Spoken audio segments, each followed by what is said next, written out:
Great. Hello, everyone. Welcome to Raising the New Earth. Hello, Noah. Hey, Brooke. Hi. Hello, everyone. So today we are speaking on the events that are currently happening in our world right now, and um, we know that this is a podcast, or we hope that you get the light and the um, and keeping the high vibration and energy and the idea of unity.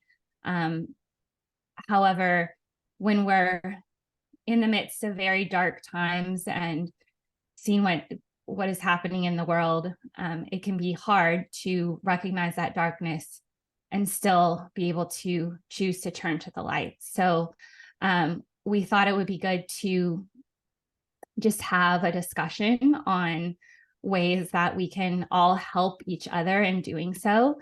And I also want to give special recognition to Noah, who is, her homeland is Israel. Her family is in Israel. And so, Noah, that I'm, of course, sending you extra love and light at this extremely difficult time. And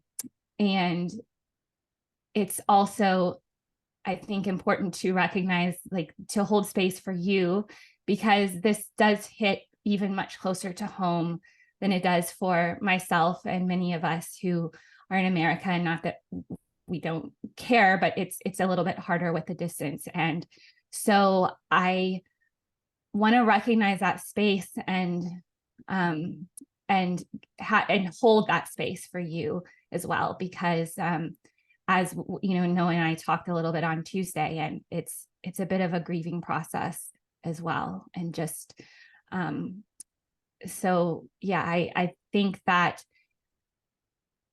it's important to just recognize those that are hurting even more so, and that we can all unify in holding space for love and holding space for that higher vibration to come through.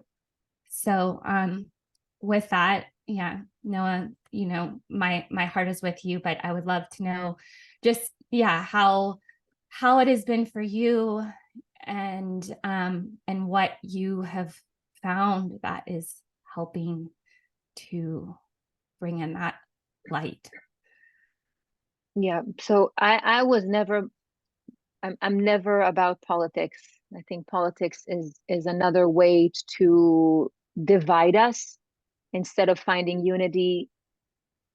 But when Brooke and I decided to do this theme, I mean, originally we thought maybe we'll do something about Halloween candy, but who can think about Halloween and candy when, a little over 2 weeks ago, there was a big massacre in Israel that has left the hearts of really every human, not just Israelis and Jewish people at large, but every human heart's really heavy with grief.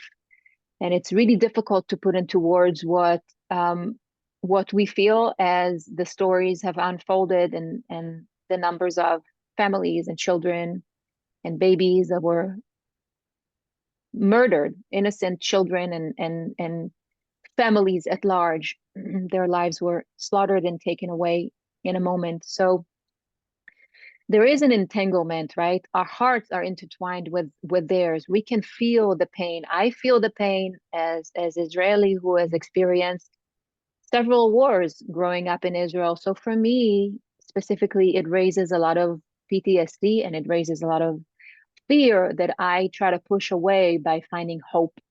And that's the purpose of our episode, is staying away from politics. How do we as a global community raise the consciousness? Because right now we can't see those that are grieving, and there are 7 stages of grief, right? We're all, and I've noticed I'm going through it, as in my sister reminded me, you're going through grief.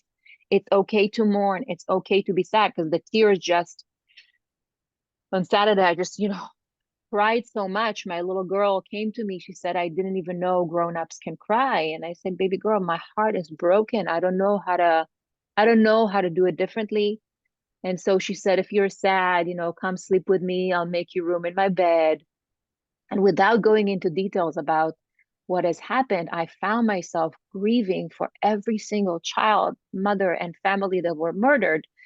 And I did go through, not in that order, but I did go through the 7 stages of grief. I was in shock. I was denying it. I was like making promises to a higher being and asking for someone, a divinity or a country or something to rescue us. And then I went into depression, and then I had to go to this acceptance and hope stage. And then I allowed myself to process grief.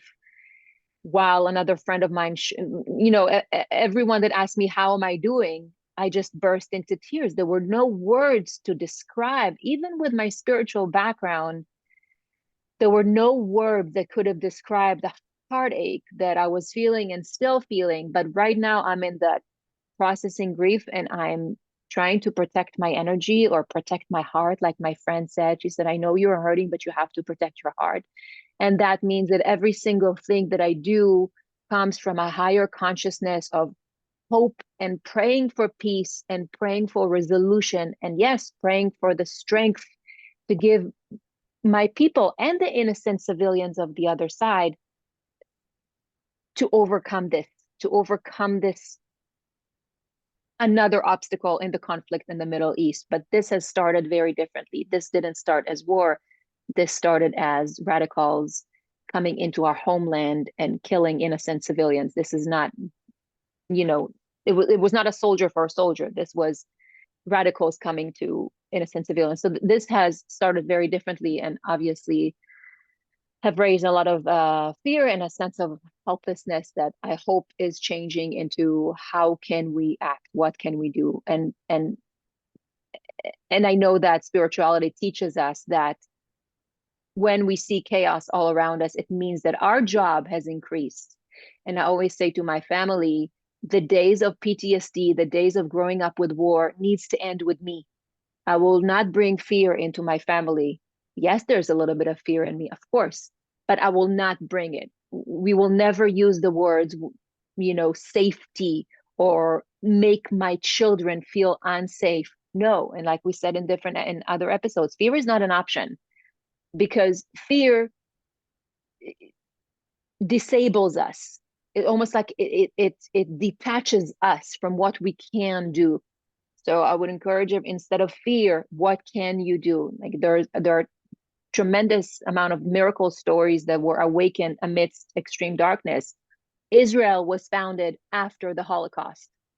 And now the Germans are and the Jewish people are friends. It's possible. We can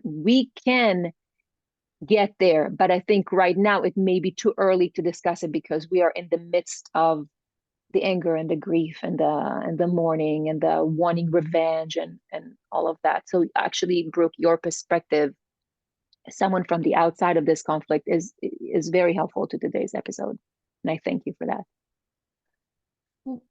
Well, and I think, as I've told you, like, I think that there's an important piece of recognizing your anger and your sadness. And I'm, from what I know about like spiritual growth and development of just from my own, that you have to feel the feelings that you feel. You can't deny the feelings that you feel. If you feel rage, let yourself feel rage. It's understandable. It's a part of the healing process. I think that where, especially those of us that are maybe not as connected to it, from the sense, I think we all need to recognize that we are connected to it. We're all humanity. We're all, this is all of us are in this.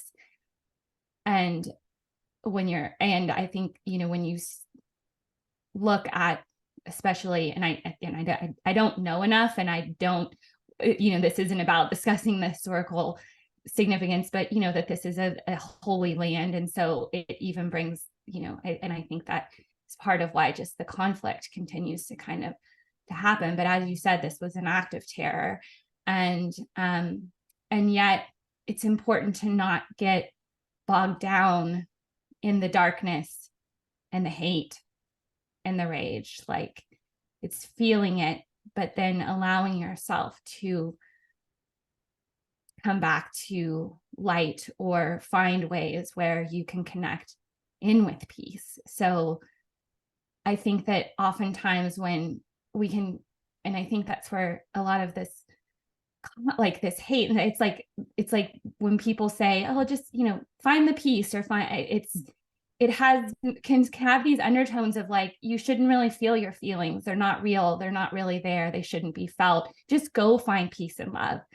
And what's important to understand is that if you look at your humanness and like, what if something happens to your family directly? Like, you're of course not going to feel, you're going to feel all of the grief stages. And so I think also that sometimes this more spiritual community could sometimes do a better job of recognizing that, as we're all humans. And so there is, all of the feelings are there, and that they're all okay. And just as we've said many times in this podcast, and that I believe overall, the darkness allows us to recognize the light. And so when we can't make sense of it, and it doesn't make sense, but where can we allow ourselves to recognize the light even more? Because you're not going to recognize the light when everything's nice and bright and, there. But when things are dark, the light shines through. And that's where we want to draw ourselves to, is that place. So as far as what I've felt, even, I think, and we can talk about like different things to do to help yourself feel like you're in part of the light. But for me, I think that in recognizing that everything is energy, and that everything is a vibration, and you are resonating a vibration with everything that you say and think and feel. When I feel helpless, I've talked about Tonglen meditation, but it's essentially breathing in the pain and suffering of others, and then breathing out love and light. And I've, done that. It's helped me to just find that sense of peace within myself, and move away from the fear and the worry and the anger, and just find that peace. And I also truly believe, and it's not just something that sounds good, I truly believe that if enough people in this world bring forth this higher energy and this higher state of love, like not just saying it, not just peace, whatever, but like feel it in all of their bones and tap into that collective energy, that miracles can happen. And I think that that's what it takes, because this was an act of terror that happened. And I think in some ways it was similar to remembering how I felt post 9/11, and like, you gotta, like, it's like this gut punch, right? When somebody slaps you in the face, like you just want to slap them back. And when you're dealing with an ideology of hate, I think that the only thing you can do is ask for me. Like, it has to be a miracle to get into a heart that has been so darkened and so disconnected from their own humanity and their own understanding that we are all of one human race, and that it has to take a miracle and so maybe it sounds naive, and maybe it sounds a little bit unrealistic, but I truly believe we're like raising the consciousness of this planet. I feel the shift. And I think we're still going to go through a lot more darkness. I think more dark things are going to happen, but it's so important to connect in with that higher vibration of love. Yeah. And I agree with you. We did an episode about the new earth, and I do feel we're transitioning from a low frequency to a higher frequency. So raising our consciousness and taking responsibility and understanding our responsibility to one another is very much needed, because the creator needs our light. And I can also see how people can become atheist in the midst of it, say, where was God when we needed that help? So I see how people can just say that and act in a way that doesn't believe in the divine. However, I was taught that there is free will for the good and bad. There is the free will of people. They can decide what they want to do with that free will. And so that free will of the radicals have brought about so much destruction that then have brought about this, this war that is going on now. I I I I think it's very important to feel the pain for others, and to feel the pain of others, and reaching out to people to say if they're okay. I mean, we just got like a plate of cookies from our neighbors. They're not Jewish, they're, Christians. They just hurt for the innocent families that were slaughtered. They're hurting for the world, and so they wanted to show their empathy and their sympathy, and so they brought a plate of cookies, as simple as that.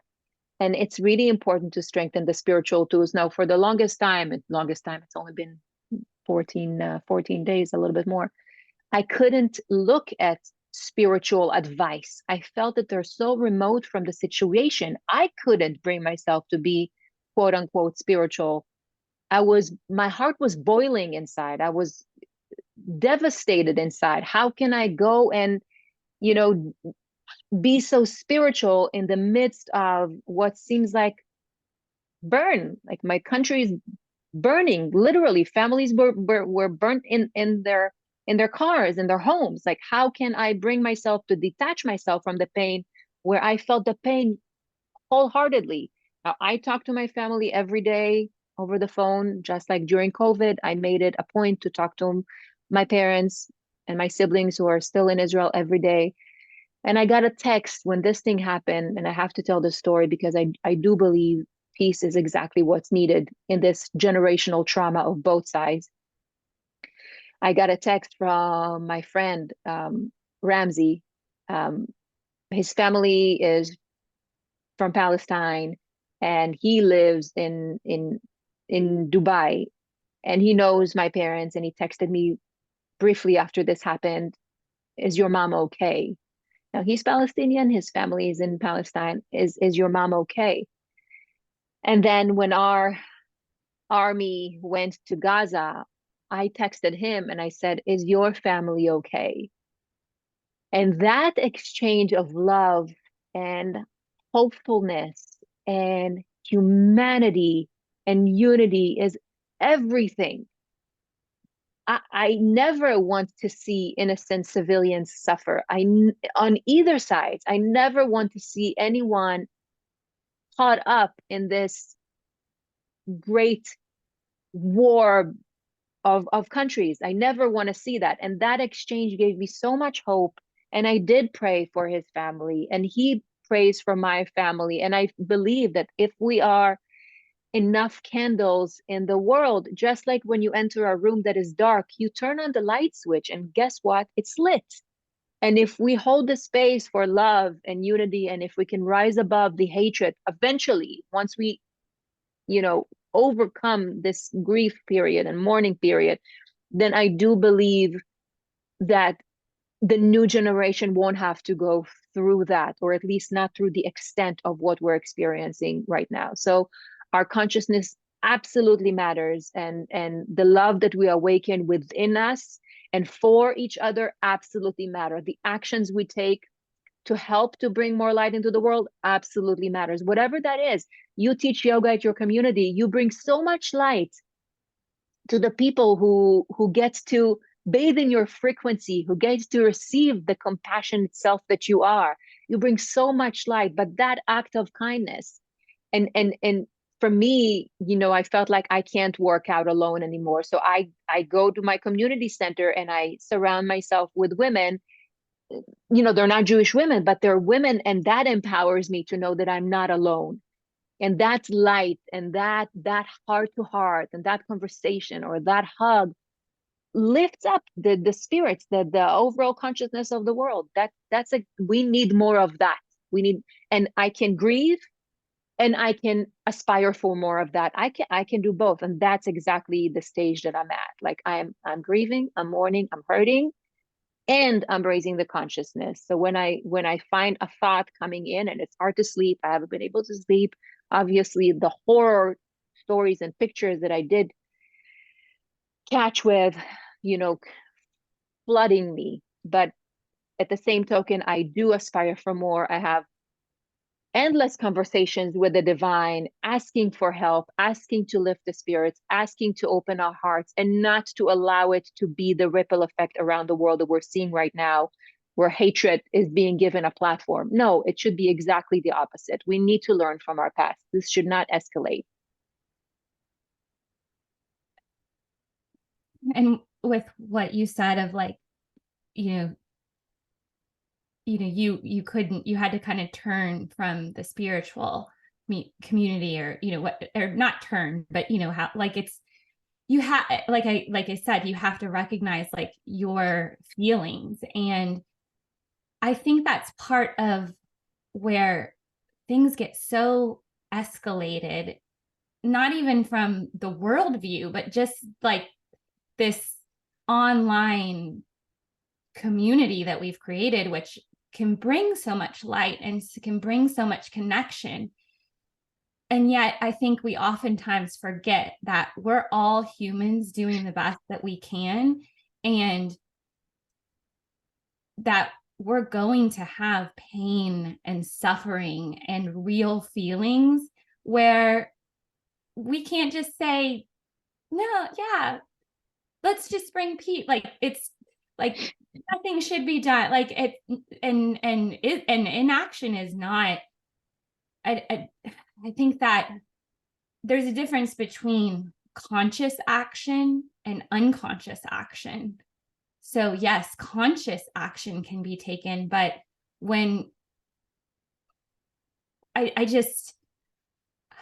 feel like we oftentimes set ourselves up, even within the spiritual community, of like, there's this just constant instantaneous, like, I need to remark on this situation. I need to either declare that I'm one side or this side, or that I'm neutral, that all of those is a position. And even the neutral is a position. And that it's not that one is right or wrong. Even the neutral, which may seem more spiritual, may not be to someone who's hurting and who literally just got slapped in the face. And so that's where I think that we need to have even a more recognition of like, allow us all to feel our pain, and like, and give that space. And that oftentimes when you just say peace in the world, I think that it can't come from a lower frequency, because people who don't understand what peace is or have that much of a disconnection, that's not an option for them. However, I have to believe, and mainly because I feel it. I feel when I can feel an elevated energy, when I go to a yoga class and everyone's breathing together, when you can literally start feeling that, because so many people are legitimately feeling a sense of peace and love in their heart. It starts there at that individual level. Then you can talk about peace. But you can't get to peace at a level where everybody's low. You have to tip the scales. I don't know if that, so that's where I think that oftentimes when someone can just jump to say, let's not take sides, like peace and love and unity can really actually be hurtful. And I think it's also important to recognize that oftentimes maybe like you said, the most important thing in any sort of a movement is to keep it conscious. I think, like, not good, they're good or evil can all be subjective, but where's the consciousness? Where when your movement starts, rejecting an entire, people based on a religion or an ethnicity, like, ask yourself if that's bringing consciousness into that. So I don't know if any of that made any sense. But yeah, you've I got to think start with here. yeah, and I think it needs to come from the outside, because I think both parties are so charged with animosity, yes, hatred, hurt. And when I say generational trauma, some of the families and the babies and the children that were kidnapped and brought to Gaza, um, some of them were killed and hurt by civilians in Gaza. And that speaks volumes about the hatred that, again, some of the civilians feel towards Israelis. A child growing up with weapons in their hand saying death to Israel is a child that was brought into the world hypnotized and trained to hate Israel. I don't even know that child know what Israel or Jewish is. Now, I have a colleague of mine, she's a doctor, she's a Iranian American doctor. And she said when she grew up in Iran, she grew up to hate the Jews. And she used to recite death to the Jews. Now, she said, I was 6 years old. I didn't know what death was. I didn't know what Jews was. And later, when she, grew up a little bit to become a teenager and her family immigrated to America, she realized what was done to her. She was brought up to the doctrine of hating a whole nation that she wasn't aware of, a whole religion that she wasn't aware of. And she said that is what's happened. So she educated herself and she reversed her views, and she's a naturopathic doctor treating both Palestinians and Jews alike, and she has friends on both sides. But I'm just saying that generational trauma needs to stop. It has to stop. A child that carries a gun at 6 years old reciting death to the Jews or death to Israel is not a child that chooses to do that. I refuse to believe that. This is not a child that chooses to do that. This is a child that was brought up into a multi-hatred generational home. So I don't know how to make that stop. I don't know how to make sure that the kids that are growing up there will learn to find love again for everyone. I don't raise my kids on necessarily Judaism or whatever that means, that religion. Of course, I'm Jewish, but I don't raise them on that. I raise them on kindness. I raise them on Kabbalah principles. But now I've added that I raise them on being cautious. Yeah. And that's like with the children aren't born to hate, they're taught to hate. And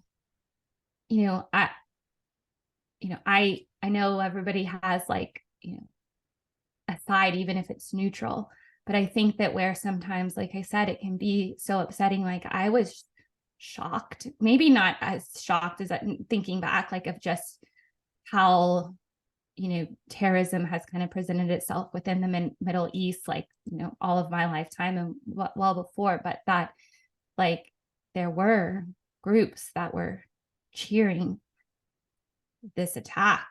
And, like, were they technically members of Hamas.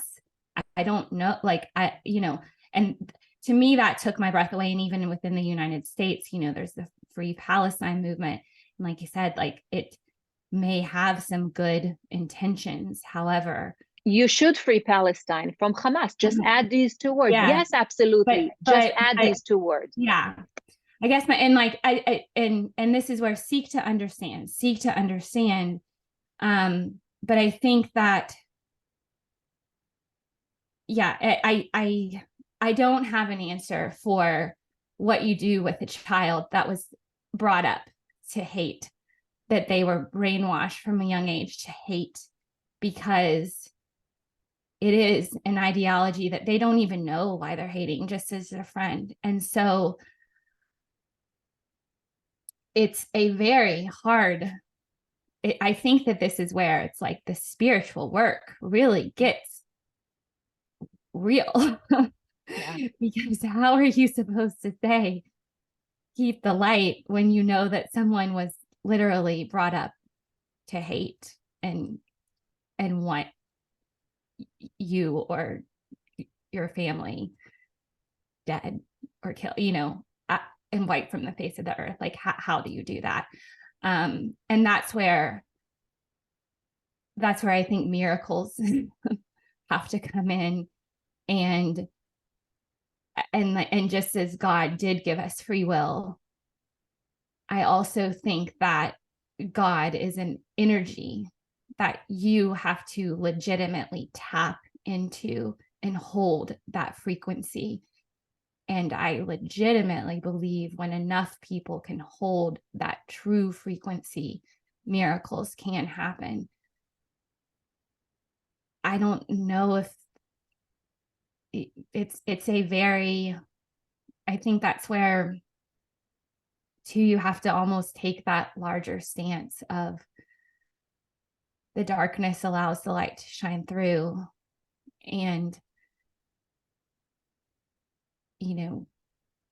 we have to make the choice to move towards the light, but that also doesn't mean that we don't recognize our own darkness and our own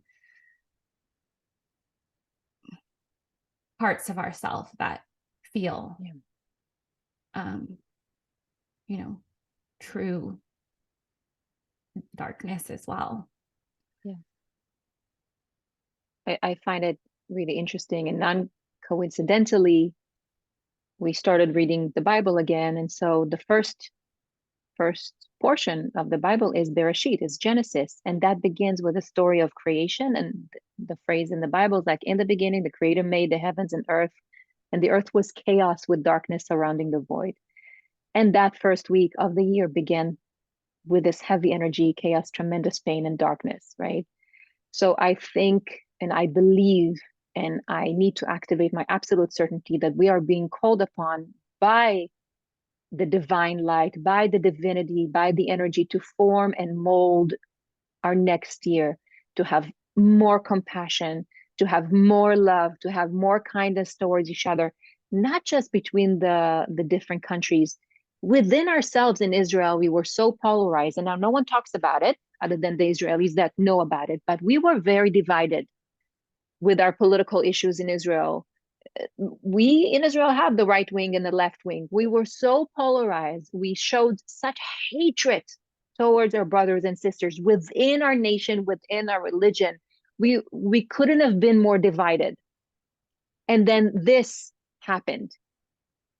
And now we are united, right? So we are being called upon to be the beacons of light.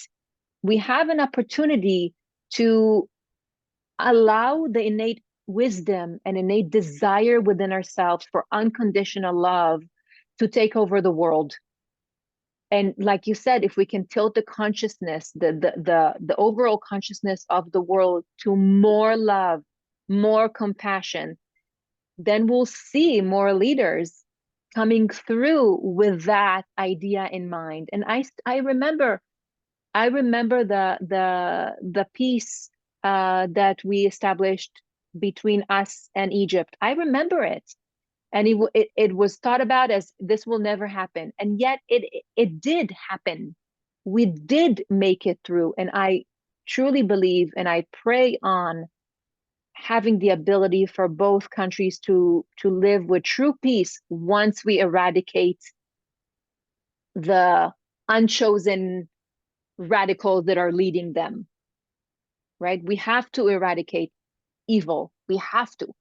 How it's Right. done, I believe, like you said, it has to be done in the physical realm because we're still experiencing everything in the, but it has to be done with a lot of spiritual tools. Like I say, you know, when I Yeah. pray, as I please open the hearts of those that have closed it to realize their true love from within. Open the hearts of those that are ignorant and those that are uneducated to feel true love.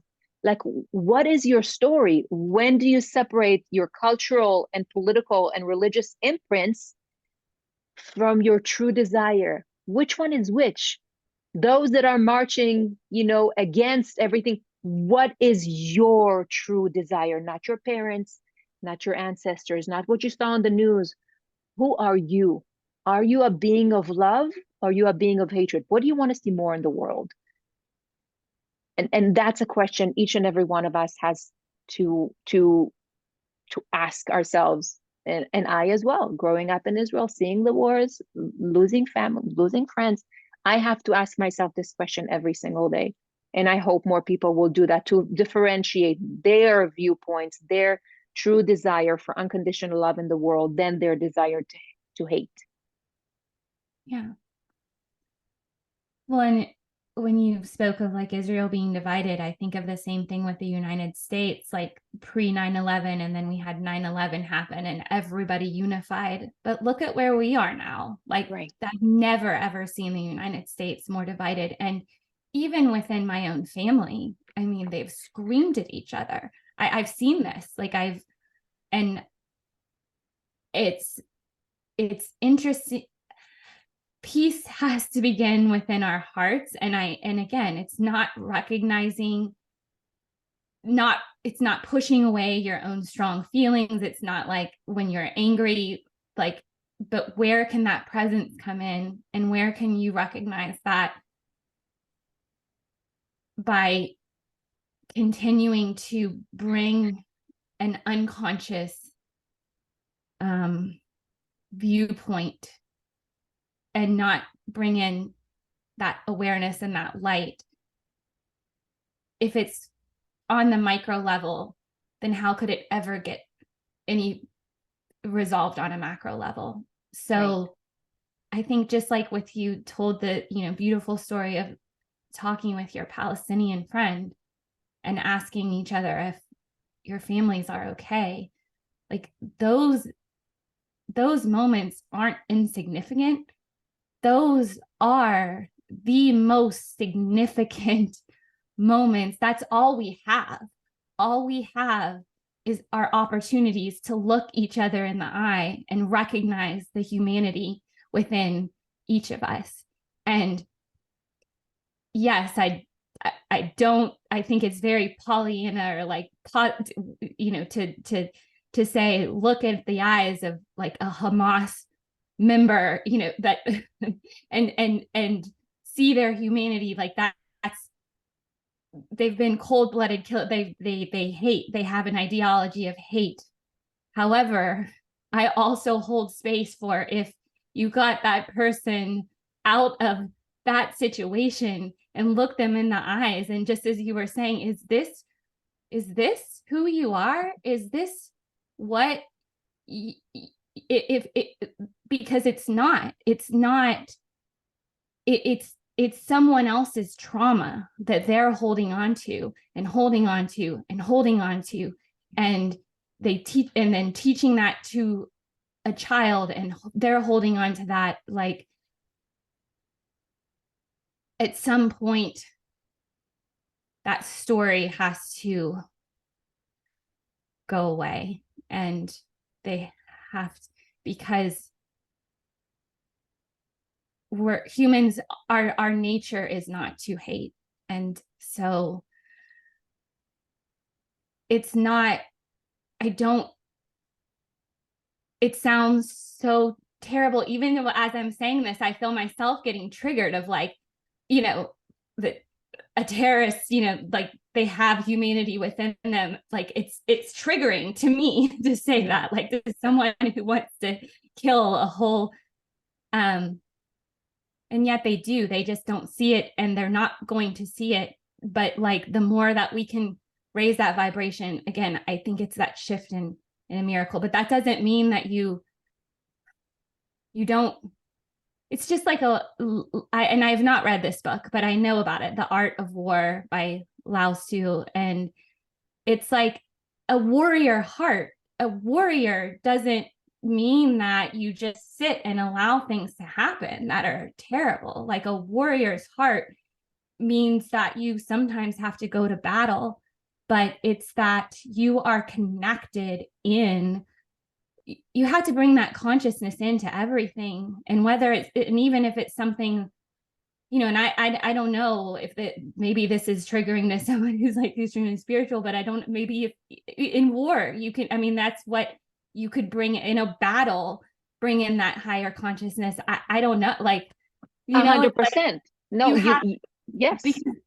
because I think even within war, I mean, of course, within war, I mean, like that's why as soldiers come back with post-traumatic, they've been brought down to the darkness. So, you know, it's not even saying that you just are a pacifist and don't, but it's bringing consciousness into everything, awareness. Light is consciousness, and there's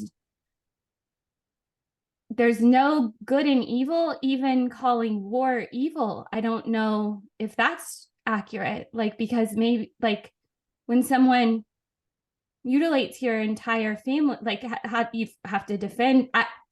Again, I don't have an answer, but I think that I know that the answer is rising up the level of consciousness, rising up the love.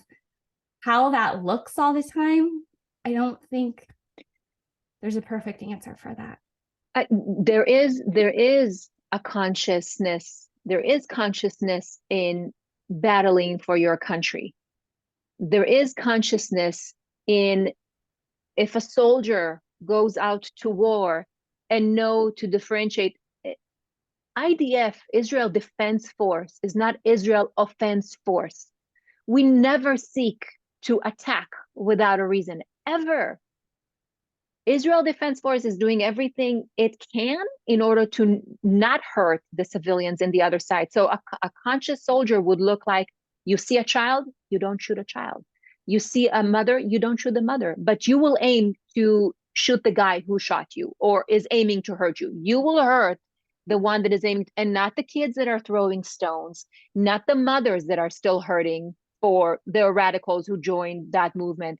But you know to differentiate the good from evil in that scenario. We are very compassionate people. We're always there to help other countries, always, because we've been through hell and back. And something that really resonated with me is Karen Berg, the founder of the Kabbalah Center, said that the only thing that will end hatred for no reason is love for no reason.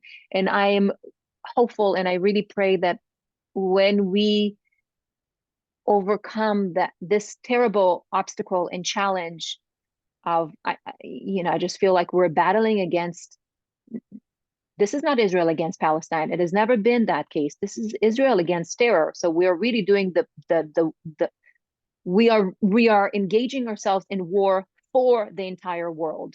This is democracy against terror. This is humanity against evil. This is what it is. This is the representation. And I hope that once it's done, we can go back and say, can we love for no reason? And we've had that before. You know, there are other people that have Palestinian friends.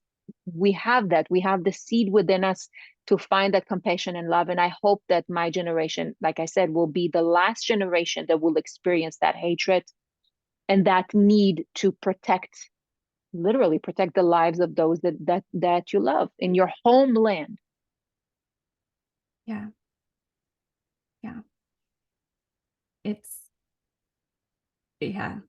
The consciousness is key, and the holding of the love. And I think even with just talking through that, it's like I think that it's so easy. I don't want to say it's so easy. We tend to default when we get into fear. And this is why too, like, I hope that with war, that consciousness, that higher vibration still does ring forth. Because like I said, there's plenty of enemies of the United States, and I feel like I grew up with support the US Army, but like I also, and I'm thinking of going to Vietnam, went to Vietnam, and it was very interesting to be presented with a different side. And I think that it's important to hold on to the light, even in those really dark times of war, not just war that your country is in, but like I pray for soldiers to keep the light and not to allow hatred to consume their heart when they're being shot, when their friends have been killed and shot. And that's why we just tend to lose our humanity in war. And I never want to be an advocate for war, but if it's going to happen, allow that higher consciousness to come in everywhere. And again, I think it goes back to holding. It's even more important in the times of darkness to hold the light and to hold the awareness. And it's literally connecting in with a higher vibration to where you might feel hatred and you might feel sadness and anger and all of the things because you're human, and as you should and will. But where can you consciously choose to take yourself out of that low vibrational state and choose to connect in with love? And I'm not saying love as in like, I'm saying like the literal higher vibration where and that's where, whatever whether that's going and helping a neighbor, going and sitting and meditating for a couple minutes, talking with someone who lifts your spirits, going out in nature and seeing that, things can be crazy, but yet the flowers still bloom in the spring. Like everything has a season. It's so critically important to not get consumed by the darkness. Yeah, and one of the families that was murdered in Kibbutz Be'eri had a family tradition of flying kites over the fence between Palestinians and Jews. They live very, very close, so they used to fly kites. That was their way to say we believe in peace. Interesting that family was murdered, but it wasn't murdered by the Palestinian people. It was murdered by the radicals. Again, like I have to differentiate that, but that was their choice. Their choice was peace. Their choice was flying the kites every Saturday morning to show them that they believe in peace. Like how beautiful is that? And when you're saying, for those of us that feel helpless, you can always do something. Hug your children even closer. The first week I felt that I was not myself. I snapped at my kids. I was like, what is going on? I just felt like I felt the hurt of every mother that lost, God forbid, but this is what I felt. I felt, how can I help the mothers that have lost their children? How can I help the families full families, 3 people, 4 people, 5 people, 6 people just murdered? Like, how can I felt so helpless. And then I got a text from my friend who is in Israel. She's a Kabbalah teacher, Alison Sroor. And she said, I hope that your voice will bring the peace from the upper realm into our physical reality. And yes, I was asked to sing in different events to raise the consciousness of peace. And I do believe in that. I believe that then the prayer needs to be so soulful, so real, and so is the singing that you bring about from, from divinity to that physical realm. So her words really touch my heart because, there were a few events I wanted to contribute my voice, but I just felt so closed in my sorrow and pain for my country and my people that I couldn't bring myself to not choke when I sing. But her words have really encouraged me to, and I am contributing my voice to a few occasions. I'm not going to say for safety reasons, but to a few occasions that advocate for peace. That's beautiful. Yeah. Song and does come from the higher realm, so it's truly, I believe it truly does. It can't not make a difference because, when you are sharing a space and hearing beautiful music, like, you're elevated. And so that's a very real thing. Yeah. Yeah. So for anyone who struggles, it's okay. It's okay to be in pain. It's okay to grieve. It's okay to be sad. But please hold the flame for going out of this darkness, stronger and more united and more loving. And let's pray for love to penetrate the hearts of those who hate us. And let's pray for love for those who are really hurting right now and lost family members or close friends. And we pray for better days to come out of this darkness even stronger than before and more united. Mm-hmm. To rebuild, sometimes things need broken down. And so let this be an opportunity of building stronger bonds of real peace and real love throughout not just our world at large, but starting even with just our communities. Yeah. Amen.